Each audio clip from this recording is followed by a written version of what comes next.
जब ये फाइनलाइज हो गया तब इसको अनफोल्ड किया गया। चाइना की जो दबदबा है वो खत्म होएगा। इसमें 12 देश पहले शामिल हो चुके थे। ताइवान को भी इससे दूर रखा गया है, जिसका कारण समझा जाता है कि ताइवान को इंक्लूड करने से चाइना भड़क जाता है। मोदी ने भी साफ तौर पे कहा कि हिंदुस्तान भी इसमें शामिल होना चाहेगा। सबसे इम्पोर्टेंट और सबसे रेजिलिएंट जो इकोनॉमी है वो चाइना की है। नमस्कार दोस्तों, आप देख रहे हैं न्यूज नशा और मैं हूं आपके साथ अनु जैन रोहतगी। इंडिया जिस तरह से प्रगति कर रहा है, आने वाले समय में अगर कहा जाए कि वो भी एक बहुत बड़ी सुपर पावर कंट्री बनके उभरेगा तो कोई बड़ी बात नहीं होगी। और इससे एग्जांपल्स हम देखते हैं, जिस तरह से इंडिया लीड कर रहा है, हर जगह अपने हर तरफ प्रेजेंट करता है, हर कोई ग्रुप बनता है, उसमें हर कोई चाहता है कि इंडिया उसका सदस्य बने, इंडिया लीड करे। ऐसे में लगता है कि हर कोई चाहता है कि इंडिया से दोस्ती बनाए रखे, चाहे वो रशिया हो, अमेरिका हो, एक दूसरे के बिल्कुल स्टैंड ऑफ है पोजीशन, लेकिन भारत से दोनों की दोस्ती है। कोई नहीं चाहता कि भारत की इतनी बड़ी मार्केट को लूज किया जाए। और हाल फिलहाल में जो ग्रुप बना है इंडो पैसिफिक इकोनॉमिक फ्रेमवर्क, इसमें बकायदा भारत को आमंत्रित किया गया है कि आप भी इसका सदस्य बने। अमेरिका ने इनवाइट किया है। जो ये फ्रेमवर्क, जो ये ग्रुप बना है, 12 देश इसके सदस्य और इंडिया को मिलाकर 13 हो गए हैं। मकसद क्या है इसको बनाने का और क्यों भारत को इसमें इन्वॉल्व किया है, इस पर हमने चर्चा की है। और आज हमारे साथ फॉर्मर मेजर जनरल पीके सहगल सर हैं, फॉर्मर मेजर जनरल जेके बंसल सर है। आप दोनों का स्वागत है। सबसे पहले सहगल सर, आपसे ही जानना चाहेंगे कि सबसे पहले ये ग्रुप जो बना है इसका मकसद क्या है। मतलब बहुत सारे ग्रुप बन रहे हैं, लेकिन इकोनॉमिक फ्रंट पर एक ग्रुप बना है ऐसे देशों का कि आपस में किस तरह से ये जुड़ेंगे और क्या इसका एक टारगेट क्या है इस ग्रुप को बनाने का। क्वाड मीटिंग के दौरान यूएस प्रेसिडेंट जो बाइडेन ने इंडो पैसिफिक इकोनॉमिक फ्रेमवर्क का ऐलान किया, जिसके अंतर्गत 13 देश पार्टिसिपेट करेंगे। उसमें USA, Australia, New Zealand, south Korea, Japan, India, Indonesia, Malaysia, Thailand, Brunei होंगे। कुछ देश पार्टिसिपेट नहीं करेंगे, जैसे कंबोडिया, म्यांमार और लाओस। ताइवान को भी इससे दूर रखा गया है, जिसका कारण समझा जाता है कि ताइवान को इंक्लूड करने से चाइना भड़क जाता। हालांकि यूएस के सिक्योरिटी एडवाइजर ने कहा है कि ताइवान के साथ अमेरिका 1-to-1 ट्रेड रखेगा, खास करके सेमीकंडक्टर चिप के बारे में।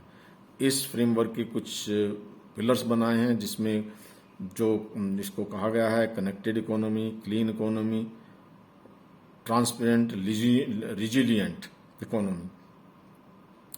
2017 में ट्रंप ने जो ट्रांस पैसिफिक पार्टनरशिप थी उससे विड्रॉ कर लिया था, जिससे यूएस का जो वर्चस्व है वो ट्रांस पैसिफिक एरिया में खत्म हो गया था। तो और चाइना का बहुत बढ़ गया था। चाइना जो है एग्रेसिव रूप से बढ़ रहा था, और जिसकी वजह से अमेरिका ने अभी ये कदम उठाया है। 40% जीडीपी इस एरिया की है, जो कि बहुत इम्पोर्टेंट है। इंडिया एक मेजर पार्टनरशिप है इसके अंदर। हमारे जो प्राइम मिनिस्टर हैं उन्होंने इस चीज़ के बारे में जोर दिया है और कहा है कि जो कोई भी इकोनॉमी पार्टनरशिप है उसके अंदर में ट्रांसपेरेंसी, टाइमलीनेस और ट्रस्ट होना बहुत आवश्यक है। टाइमलीनेस के बारे में सभी को पता है कि कोविड के दौरान चीन ने जो सप्लाई चेन बाधित कर दी थी, जिससे कि सभी देशों को इसका खामियाजा उठाना पड़ा था। इस फ्रेमवर्क के बनने से जो पैसिफिक एरिया में है वो ग्रोथ होएगी, और जो चाइना की जो दबदबा है वो खत्म होएगा। तो ये एक अच्छा कदम है। तो सीधा उत्तर है चेकमेट।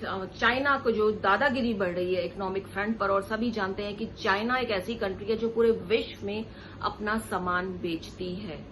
विश्व के कोने कोने में चाइना का सामान जाता है, और इकोनॉमिक जो अगर हम कहें आर्थिक रूप से चाइना इस मामले में बहुत स्ट्रांग है। और इसी को एक चेकमेट देने के लिए इस ग्रुप का गठन किया गया है, जिसको पूरी तरह से ट्रांसपेरेंट बनाया जाएगा और तमाम उन बातों का ध्यान रखा जाएगा जो चाइना में नहीं रखा जा रहा है।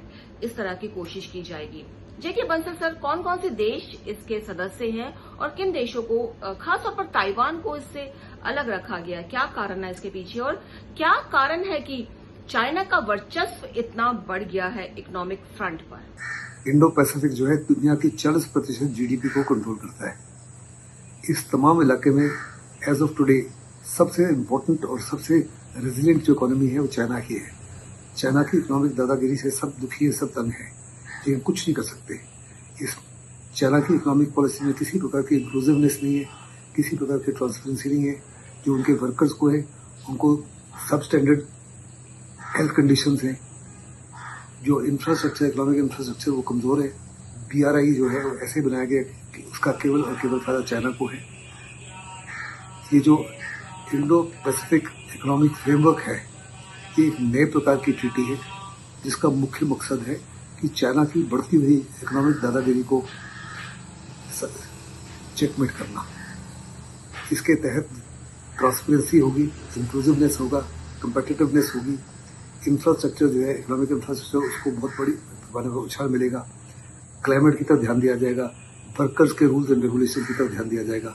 यानी दूसरे लफ्जों में तमाम चीजें जिनमें चाइना अक्सर इनको नजरअंदाज करता रहा है, उन तमाम चीजों को चेकमेट किया जाएगा ताकि इसमें जितने भी पार्टिसिपेटिंग कंट्रीज है उनको हर प्रकार से फायदा हो vis-a-vis चाइना। इसमें कई प्रकार के मॉड्यूल्स होंगे और जो कंट्रीज है वो सारे मॉड्यूल्स को ज्वाइन कर सकती है, कुछ मॉड्यूल्स को ज्वाइन कर सकती है। तो देशों का नाम बताया है और ताइवान को अलग इसलिए रखा गया चाइना के चलते, लेकिन अमेरिका ने स्पष्ट किया, जैसा कि अमेरिका कर भी चुका है, कि वो ताइवान को सपोर्ट करेगा और 1-to-1 ट्रेड करेगा उसके साथ, ऐसा अमेरिका ने कहा है। और 2017 में जिस तरह से अमेरिका आउट हो गया था उसके चलते चाइना बहुत ज्यादा स्ट्रांग हो गया था और अब फिर से कोशिश है अमेरिका की इकोनॉमिक फ्रंट पर जो है अमेरिका आगे आए और इसके लिए उसने बहुत सारे देशों का ये समूह बनाया है। एक बार फिर चलते हैं पीके सहगल सर के पास। जिस तरह से सर सिनारियो हुआ कि इंडिया को विशेष तौर पे आमंत्रित किया गया अमेरिका की ओर से कि आप भी इसका सदस्य बनिए, क्या कारण है और किसके चलते जो है भारत भी इसका सदस्य बना है और कितना फायदा भारत को होगा?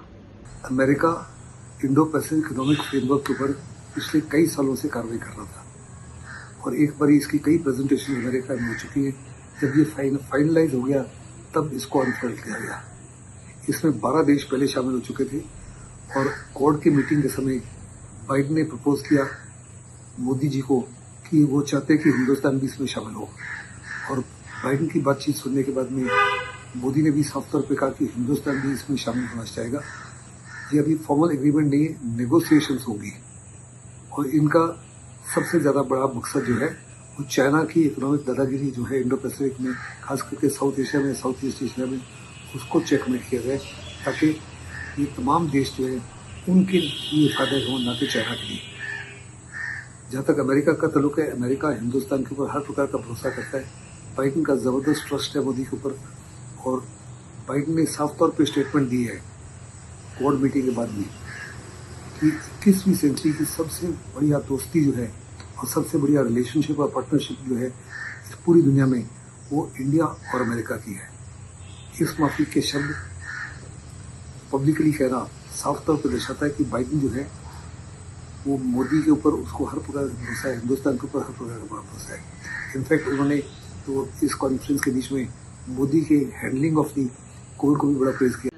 ने बताया कि क्वाड सम्मेलन के दौरान अमेरिका ने पेशकश की थी, जो बाइडेन ने नरेंद्र मोदी को इस ग्रुप का काम था 2-3 साल पहले शुरू कर दिया गया था, उस पर काम हो गया था। 12 देश इसके सदस्य थे और इंडिया को इनवाइट किया और मोदी जी ने इसको एक्सेप्ट किया। और एक बहुत बड़ी बात जो सर ने बताई है, जो बाइडेन ने बाकायदा मंच पर बोली है कि 21वीं शताब्दी में जो सबसे बड़ी रिलेशनशिप है वो जो सामने आई है वो अमेरिका और भारत की रिलेशनशिप है, स्ट्रांग रिलेशनशिप है। और मोदी पर उन्होंने बाकायदा एक फेथ अपना दर्शाया है। और जिस तरह से भारत की जो पहचान पूरे विश्व में इस समय बन रही है, बड़े बड़े देश वो चाहते हैं कि भारत से वो दोस्ती करें, भारत में वो इन्वेस्टमेंट करें और भारत को जिस तरह से सम्मान बाहर मिल रहा है, ये बहुत बड़ी बात है। और कोई बड़ी बात नहीं है कि आने वाले समय में अगर हम जिस तरह से दौड़ में ये अमेरिका, रशिया, चाइना है कि सुपर पावर है, भारत का नाम भी लिया जाए। दोस्तों, उम्मीद है आपको हमारा ये प्रोग्राम पसंद आया होगा, इसलिए आप बने रहिए और देखते रहिए न्यूज नशा, आदत हर खबर की।